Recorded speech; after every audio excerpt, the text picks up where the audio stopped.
আসসালামু আলাইকুম খালা, কেমন আছেন?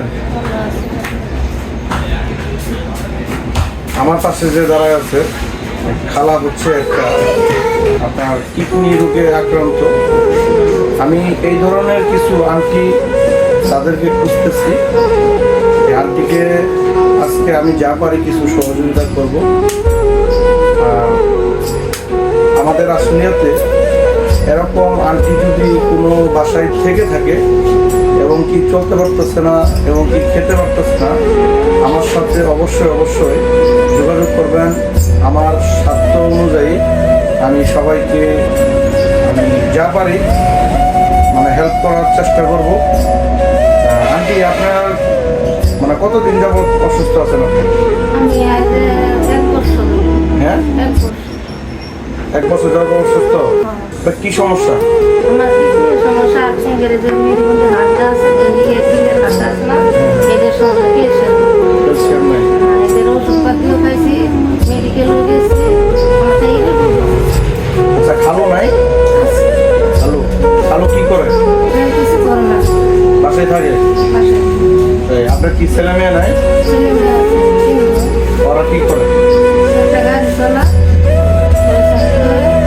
আরেকটা হাসপাতালে কাজ করছে কন্ট্রাক্টে, অসুস্থ, মেরুদণ্ডে হাত হয়ে গেছে, কিডনি পাথর রেখে রেখে যা করছে শেষ করার পরও আনের হার আর মেরুদণ্ডে হার ক্ষয় যাওয়া কিছু করতে পারে না।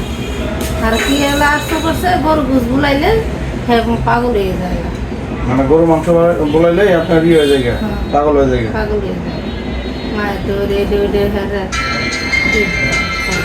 যাই হোক, আল্লাহ মাফ করুক, আল্লাহ আপনাকে সুস্থ করে দেন, আমি সে আশাই করি। অনেক মানুষ যারা অসহায় আছে, সামনে হচ্ছে রমজান, আমি অনেক গরিব যারা আছে দিন এনে যারা দিন খায় তাদেরকে সহযোগিতা করতে চাই আমি।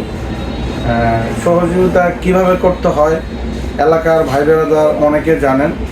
কোন জায়গায় একটা গরিব অসহায় ব্যক্তি আছে তাদেরকে আমি কিছু যা হোক আমি একটু বাজার সদাই করে দিতে চাই সামনে যেহেতু রমজান। আর আমার জন্য সবাই দোয়া করবেন, আমি যেন এই উদ্যোগটা আমি ভালোভাবে মানে খাটাইতে পারি এবং কি ভালো যারা মানুষ আছে তাদেরকে সেবা যত্ন করতে পারি। সবাই আমার জন্য দোয়া করবেন। আসসালামু আলাইকুম। আর খালা, আমার উদ্দেশ্য কিছু বলবেন? না বাবা, কি বলবো, তুমি যেখানে কইছো ওই তো এটা ছেলে তো না বেশি কই আসছো, আর কত এটাই আর কোনো কথা বলবো না। যাই হোক, ভালো থাকবেন। আসসালামু আলাইকুম।